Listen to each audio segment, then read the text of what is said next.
Tetapi saya nyatakan bahwa ini adalah kita menjaga bersama marwah Kementerian Keuangan. Saya sama Bu Mulyani itu saya respect, saya hormat, saya nggak ada apa-apa. Justru kita sayang sama Bu Sri Mulyani. Dan Pak Mahfud orang kesatria. Dan anak buah Bu Sri Mulyani yang satu juga cukup gentleman. Mengajukan minta persetujuan pemegang saham nggak Pak untuk melaporkan? Alhamdulillah pemegang saham sudah menyetujui menunjuk lawyer Bapak Magdir Ismail Sarjana Hukum. Gitu. Berarti bakal melaporkan, CMNP Ya, melaporkan. sedang dipelajari dan juga mengumpulkan data-data yang lengkap karena ada berita yang tendensius, provokatif dan penggiringan opini yang mengandung unsur fitnah dan pencemaran nama baik. Berarti pemegang saham menyetujui semua Pak, menyetujui itu. Jadi meminta kepada lawyer Magdir Ismail untuk mempelajari dan mengumpulkan bukti-bukti, dan dari kemarin bukti-bukti sudah dikumpul, walaupun ada yang di take down beberapa oleh orang-orang yang tidak bertanggung jawab itu, tetapi saya nyatakan bahwa ini adalah kita menjaga bersama marwah Kementerian Keuangan. Saya sama Bu Mulyani itu saya respect, saya hormat, saya nggak ada apa-apa. Justru kita sayang sama Bu Sri Mulyani. Dan Pak Mahfud orang kesatria. Dan anak buah Bu Sri Mulyani yang satu juga cukup gentleman, yaitu Bapak Kepala Satgas BLBI kalau nggak salah. Beliau menyatakan bahwa saya punya utang pada tanggal 12 di DPR. Kemudian tanggal 13 beliau dengan gentleman menyatakan bahwa saya tidak punya utang, dan itu saya respect. Tapi kalau yang satu lagi, maaf saja, saya dibilang tidak dikenal dan tidak ada saham di CMNP maupun saya tidak mengurus. Kemudian yang bersangkutan ngebulet menuduh saya pribadi dan CMNP. Padahal saya kenal sama yang bersangkutan, saya baik sama yang bersangkutan, dia tidak tabayun sama saya. Nah, jadi mungkin kita minta lawyer untuk mengurus masalah ini. Berarti yang dilaporkan hanya satu sisi lawyer Pak? Tergantung lawyer, lihat. Tapi kalau saya dengan Pak Rio, saya hormat karena gentleman. Ya, makanya saya sayang sama Kementerian Keuangan. Kita harus jaga Kementerian Keuangan punya marwah. Ibu Sri Mulyani yang hebat, jujur, amanah, kita harus jaga. Jangan dikelilingi oleh anak buah yang asbun, yang asal nyablak, yang kadang-kala matanya rada rabun-rabun ayam. Masa kagak lihat saya punya saham atau apa gitu, terus dia bilang saya bukan pengurus, terus selama ini saya bertindak atas nama siapa? Walaupun sih saya punya pangkalan doang, jujur. Kadang-kala kalau malam saya jadi OP. Pak, maaf, tapi Pak, katanya Bapak bukan pemilik saham. Tadi buktinya Bapak jual nasi kuning. Ini Pak, pakai rok aja kalau bohong Pak. Hah? Ini saya bawain rok. Kalau Bapak bohong pakai rok aja Pak. Rok apaan nih? Hah? Katanya Bapak bukan pemilik saham. Nah, yang pakai rok bukan gue. Gue mau tanya wartawan, gue selama ini ngomong jujur nggak nih? Bukan gue dong yang pakai rok yang sebelah sono, kali bukan gue. Masa gue pakai rok yang bohong? Gue kan nggak bohong. Karena gue pakai rok. Iya, gue bukan pemilik saham. Coba lihat dulu, gue lihat dulu. Gue pemilik saham bukan ya? Ada buktinya nggak ya? Gue pemilik saham. Kalau nggak, gue pakai nih. Kalau gue nggak pemilik saham, gue pakai. Coba. Waduh, gue dikerjain juga, lu tega juga, lu temen-temen gue suruh pakai rok nih. Waduh. Alhamdulillah. Lu baca deh, gue masih pemilik saham. Gue pemilik saham. Nih, Ahu nih, Dirjen Ahu. Izin aja Pak, izin Bang. Diam aja. Pak, Bapak ada niatan mau ketemu sama Bu Sri Mulyani atau ada Oh, pasti dong, kalau saya dipanggil. Nih, gue pulangin nih, roknya. Jadi bukan gue yang pakai, yang sebelah sana yang pakai. Lu gila aja lo. Izin tahan dulu Pak. Izin boleh dipegang nggak Pak? Boleh. Nggak di atasin Pak. Jangan kembang kenapa? Nih, buat lu yang telah menghina gua kasih 800 miliar buat jajan sono. Iya kan? Enggak apa-apa, gue Tahan Pak, tahan Pak. innallaha maha sabirin. Orang sabar kekasih Allah. Ya, bodo amat. Mau pakai rok, mau pakai celana panjang, yang penting gua amanah. Lu lihat nih, ini di sini. Tahan di sini dulu Pak. Taruh di dada. Kalau di dada kayak kesakitan lu gue. Ya mau pinjol. Kayak mau pinjol lu, gila lu. Tentang dagang nasi kuning aja lu. Yakin dikit Pak, izin Pak. Itu namanya siapa tuh? Si Ucup tuh namanya. sama Ucup? Wah, ada si Ucup. Kalau gua bohong nih, gua kasih lagi 100 miliar gitu. Ya kan kemarin kan gua udah bilang, kalau gua bohong gua kasih angpau 100 miliar. Kalau dia yang bohong dia bayar gua seperak. Belum dibayar ya? Belum dibayar? Belum. Oh, ntar kalau dapat seperak diundang lu, makan enak, daging lagi. Pak itu bener rencananya kapan Pak mau ngelaporinnya Pak? Gue disuruh pakai apa? Aduh, capek juga. Untuk melaporkan. Iya, Untuk Pak Magdir Ismail, cari Pak Magdir Ismail ya.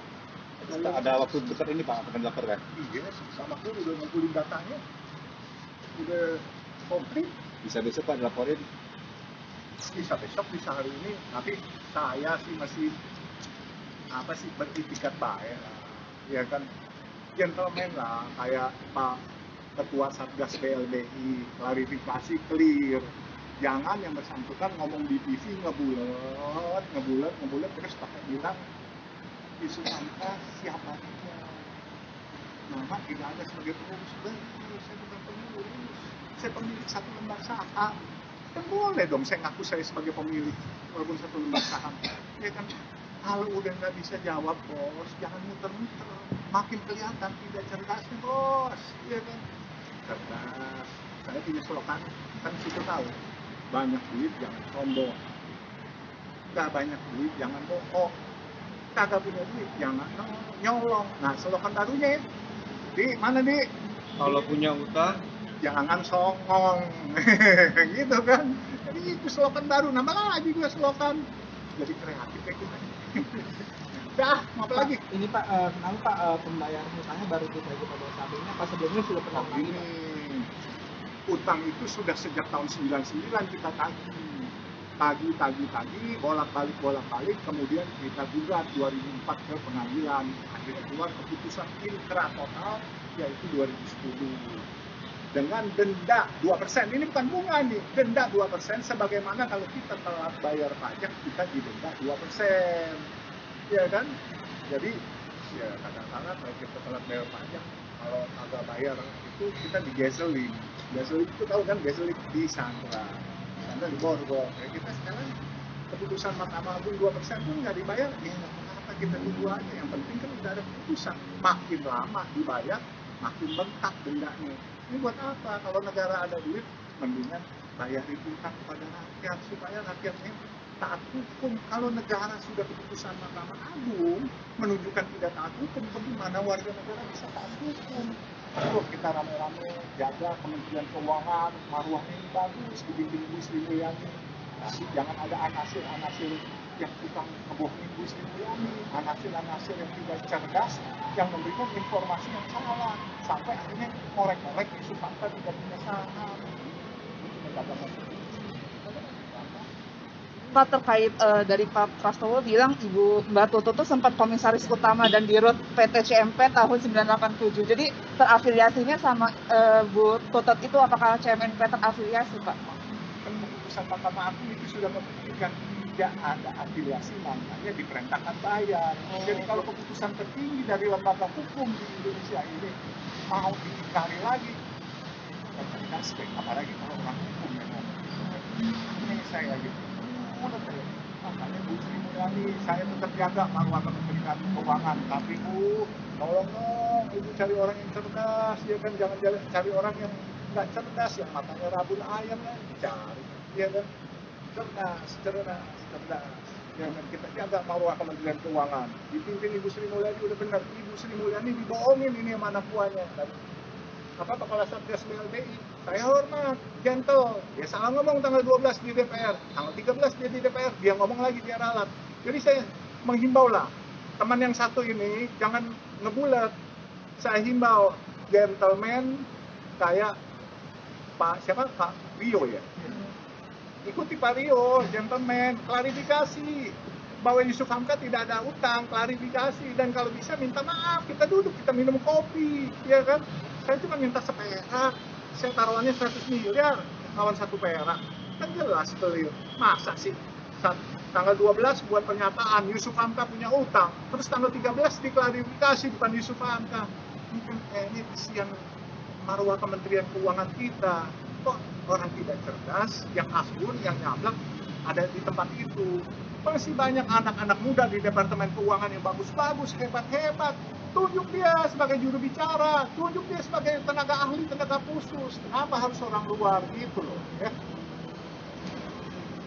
Sebetulnya sampai kapan Pak mediasi Pak Yusril harus akui kesalahannya itu? Ya, sebelum dilaporkan oleh pengacara Magdir Ismail, saya pikir jauh lebih baik. Apalagi yang bersangkutan kenal loh sama saya dan pernah duduk beberapa kali dengan saya, masa mengingkari dengan cara maaf ya tidak intelek.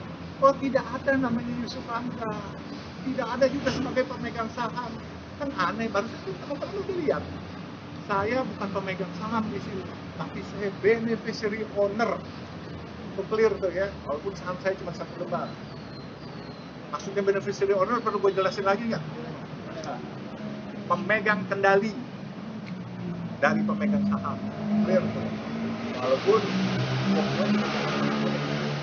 apalagi lo? Jadi ingat ya, tadi bukan bunga tuh ya, denda 2%. Oh, lurusin tuh, kan bilang gua riba lagi. Oke, siap.